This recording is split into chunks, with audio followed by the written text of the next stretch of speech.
এই সন্ত্রাসীদের বিরুদ্ধে প্রতিবাদ করতে গেলে মব করতেই হবে। যারা আমার ভাইয়ের গায়ে হাত দিয়েছে তাদেরকে যদি 24 ঘন্টার ভিতর গ্রেফতার না হয় তাহলে আমরা নিজের হাতে আইন তুলে নিতে বাধ্য হব। হঠাৎ করেই এই যে ফ্যাসিস্টরা দেখছেন একে একে যারা গ্রেপ্তার হয়েছিল তাদেরকে টাকা খেয়ে একটি শ্রেণীর লোক আবার গাজীপুরে প্রতিষ্ঠিত করার চেষ্টা করছে এবং তারা গাজীপুরে ফিরে এসে আমার ভাইয়ের উপরে আঘাত করা শুরু করেছে।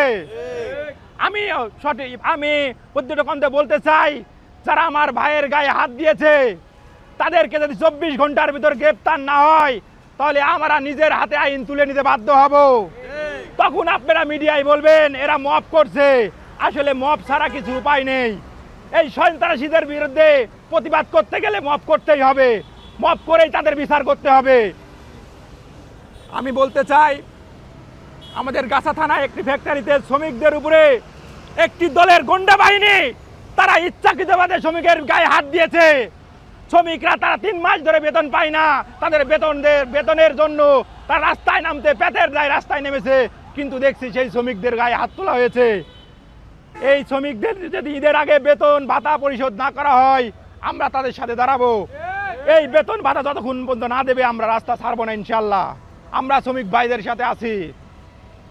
তো যাই হোক, আমাদের একটা আশা ছিল জুলাই গণঅভ্যুত্থানের পরে নতুন বাংলাদেশ পাবো, কিন্তু একটি দলের জন্য আমাদের যে সংস্কারগুলো করার কথা ছিল এগুলো আমরা করতে পারছি না। এখন পর্যন্ত জুলাই সনদ বাস্তবায়নের কোনো পদক্ষেপ এই সরকার এখন পর্যন্ত গ্রহণ করতে পারেনি।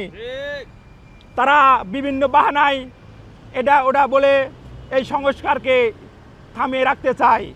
আমরা অতি দ্রুত যেন জুলাই সনদ বাস্তবায়ন হয় এবং হাদি হত্যার বিচার করা হয়। আমি হাদি হত্যার বিচার চেয়ে আমি আমার বক্তব্য শেষ করছি।